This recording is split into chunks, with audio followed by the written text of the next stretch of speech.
syndrome last month. First quarter, Wake Forest will lead 7-3. Sam Hartman wastes no time getting back into the swing of things, and he goes deep to find A.T. Perry for a 68-yard touchdown. Demon Deacons ahead 14-3. Fast forward to the second quarter. Vandy's Ray Davis dives and gets the touchdown. Score now 21-10. Skipping to the second half, score stays the same. Hartman lofts it up to Taylor Morin for another Wake Forest touchdown. Vandy gets the ball back and fumbles it. Into the hands of the Deeks defense it goes. Hartman and the Deacons capitalize and will score again. Sam Hartman and the Demon Deacons finish the game off with a final score of 45-25. The Deeks had 451 yards on the day while keeping Vandy to only 294 yards. And the Buckeyes at Ohio State meeting the Arkansas State and Red Wolves on their home turf today. And the dynamic duo between their QB and receiver was prominent today. The Buckeyes and C.J. Stroud coming off a win last week. Can they do it again? First quarter, C.J. 42-yard pass to Marvin Harrison. Hey, remember that name? It'll come in handy, and he's going to run it all the way into the house. Ohio will put up 4 more touchdowns. Third quarter, 38-12, Ohio State. CJ back to pass, 30-yard touchdown again to Harrison, and we're giving the crowd some love. Ohio will take that win and stay at home 45-12. And the Buckeyes will send Arkansas State back home with only 12 points. C.J. Stroud with 351 passing yards. And most talked about, Marvin Harrison Jr. with 184 receiving yards. Southern Miss traveled out to South Beach to take on the Miami Hurricanes today. First quarter, Miami leads 3-0. Southern Miss QB Zach Wilkie launches a 32-yard touchdown pass to Jason Brownlee. 7-3 Southern Miss. Second quarter, score still 7-3. Henry Parrish Jr. leaps over the end zone for a Miami touchdown, 10-7 Miami. Skip ahead to the third, 17-7 Miami. Tyler Van Dyke throws a 35-yard touchdown pass to Keyshawn Smith for another Miami touchdown. Southern Miss will get another chance to score, but Zach Wilkie will throw an interception. And the Hurricanes win 30-7 against the Golden Eagles. Southern Miss is now 0-2 on the season, while the Hurricanes are 2-0. And another big game for the NCAA. Baylor Bears are in Utah to take on the BYU Cougars. The game just started. The number 9 ranked Baylor Bears kicked off their game against number 21 ranked BYU and the Cougs a few minutes ago. The current score is 6 Baylor, 3 BYU. Baylor left last week with 69 points on the board against Albany, and BYU had a tough time in South Florida, finishing with 50 points. I say tough, actually had a really great time, but I say we get into some of those upsets from today. Marshall at number 8 Notre Dame, and I think no one saw this coming. Marcus Freeman makes his home debut as Notre Dame gets ready to take on Marshall. The Fighting Irish down late in this one until Tyler Buckner takes it in for the 1-yard score. Notre Dame back on top. 2-point conversion, Buckner fakes out everyone, including the camera. Notre Dame now up by a field goal. But here comes Marshall, 3rd and goal. Henry Columbi, plenty of time in the pocket, finds Devin Miller. In the end zone for the 3-yard score, the Thundering Herd. Thundering their way back into the lead. Irish looking for an answer on their next drive. Buckner picked off Stephen Gilmore, and he could go all the way. Yes, he does. 37 yards back to the house for the pick 6. Marshall is losing their minds at the Thundering Herd. Marshall and the Bison get the dub against number 8 Notre Dame on the road, their first win over a top 10 ranked opponent since 2003. I think this game was also a huge upset for the viewers. Final score 26-21. Tyler Buckner with 201 passing yards to finish the day. I know I was shocked after that game. While watching the Tennessee versus Pitt game today, let me tell you, it was stressful. 2 ranked teams, 2 completely different conferences, and Pitt trying to prove they're okay without Kenny Pickett this year. And a Pitt great and Hall of Fame legend Tony Dorsett in the house, ready for today's matchup. And it's game. First quarter, 3-0 Pitt and a 76-yard touchdown run by Israel. That'll put Pittsburgh up 10-0. And all that blue and yellow jumping in the crowd, as you'll see right here. Look at all that. And Tony says, no duh, obviously, Pitt's going to do Pitt things. Late in the first, Tennessee biting back. They're not going to let this one go easily. Jamari Smalls with the 1-yard touchdown, putting the Bulls on the board 10-7. Quarter, Keaton back to pass and looking. He finds Gavin Bartholomew and Gavin hurdles over the Bulls. Hurdles, I said. Tennessee back again with a long pass to Brew McCoy for a 32-yard touchdown. And the game will go back and forth throughout the whole game. But Pitt ultimately goes down, 34 Vols, 27 Pitt. An intense game all the way until the end. Hendon Hooker with a whopping 325 passing yards. Cedric Tillman with 162 receiving yards. And finally, I have 2 correct picks for the week. There we go. Thank God for that. That's always a good sign.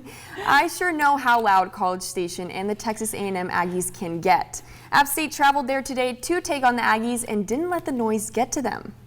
Kyle Field was absolutely packed today with screaming Texas A&M fans. App State coming off a shocking game last week and not letting the crowd get to them. Second quarter, no score. App State starting early with a 4-yard rushing touchdown, and they're up 7-0. Second quarter, still 7-0. Devin Acme taking matters into his own hands for a 26-yard touchdown to the house right before the half. But App State is going to finish this game and leave College Station with the win. Final coming out of Aggie land, wow. App State beats number 6 ranked Texas A&M 17-14. Chase Bryce with 134 passing yards, Evan Stewart with 48 receiving yards, and it looks like this loss might impact the Aggies' rankings.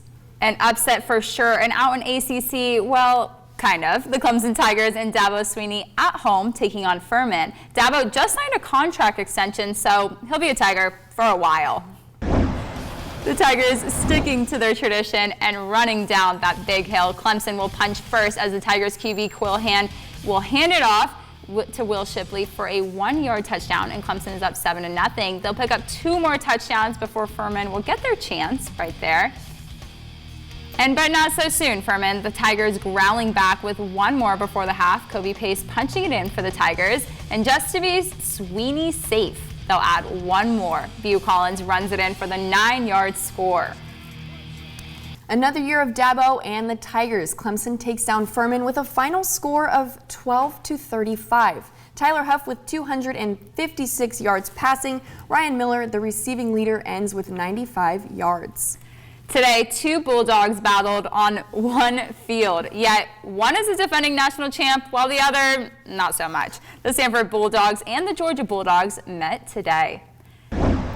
Like I said, the defending national champs, the Georgia Bulldogs, leaving their locker room, and it's time to play ball. First quarter, Stenson Bennett with a 3-yard touchdown. And the final score, Stanford 0, Georgia 33, dominating their other Bulldog friends in Georgia. Stenson Bennett with 300 yards and 1 touchdown. Kendall Mitten with 85 rushing yards. And we finish the game with at least 1 Bulldog, leaving as a winner. Coming up next, we're throwing it back to last night's high school football games to check out our nominees for Play of the Week. We have some awesome plays from Cascade Christian, Mazama, and South Medford. Stay with us because you won't want to miss these. College Football Game Night, presented by Quality Fence of Southern Oregon. I'm Natalie Weber with the Oregon Department of Forestry. Now that fire season has begun, debris burning is illegal. If you didn't get to your pile yet, that's okay. Instead of burning now and risking a fine and a wildfire, cover it with plastic and save it for this fall. Believe it or not, having these fuels piled and covered up is actually safer than burning it now and much less of a risk than had you not cleared it out in the first place. For more information on how to protect your home against wildfire, visit keeporegongreen.org. One of the main reasons people come to Soul Savers is because they don't have a lot of money saved up. They don't have $3,000 to put down. They don't have great credit. To get a car at Soul Savers, really you just need a full-time job, a paid stub, driver's license, and $200. And as long as that payment fits within your budget, you're taking that car home with you. My name is Mike, and I'm the manager at Soul Savers. Quality Fences, doing it right. Whether it's residential, commercial, or industrial, chain link fencing is the all-purpose standard in providing security at an affordable price. And today's chain link offers you more variety, value, and durability. Get great ideas at qualityfenceco.com. Quality Fence in Roseburg, Central Point, and Grants Pass. Quality Fence is doing it right for you. Many of us consume too much added sugar, which can lead to significant health problems. Sugary drinks are the leading source of added sugars in the American diet. Many people don't realize how much sugar is in their drinks. A typical cola has more than 10 teaspoons of sugar. Orange soda has 14. Of course, water is the best alternative. For flavor, add fruit or cucumber. And if you like fizz, try plain sparkling water with a splash of juice. Contractors know where to get the best deals on flooring for your home. They'll tell you, No Frills Flooring. Southern Oregon's factory direct warehouse leader for carpet, laminate, hardwood, waterproof plank, and tile. 2 giant warehouses full of flooring from the brands you trust. Mohawk, Shaw, Evoque, and Cortec. Check out NoFrillsFlooring.com. Isn't it time you save like a contractor? No Frills Flooring. Factory direct savings and warehouse selection for contractors. And you too. Medford and Grants Pass. Welcome back to College Football Game Night. Wow, that was a lot of college football we just went over, but now we're going to switch over to high school football. I think last night finally felt like our first Friday night under the lights. It did for sure, but it won't be complete without plays of the week. Let's start off at Cascade Christian. Cascade Christian running back Cole Shields picking off Eli Palm's pass and running it all the way to the house for a Challengers touchdown. One of many TDs for the night, and Cascade showing their experienced defense in this play. Hectic chaos everywhere out in Klamath Falls, but watch very closely. Eagle Point quarterback sends it, and Mazama will pick it up and take it for himself. An interception from Mazama. And our final candidate, wide receiver Andrew Walker with the touchdown run, a pass from Deacon Edgar, and what a run from Walker, and helping put those points on the board for the Panthers. Madison, how was covering Game of the Week? It was actually so great. I had former Crater quarterback and now current SOU quarterback Matt Struck there with me, so it was so fun to have him on the broadcast. It did. It looked like a lot of fun.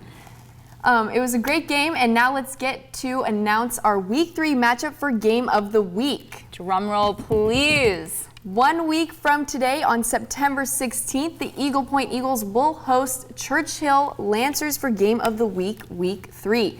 I'll be there for play-by-play coverage, and I can't wait.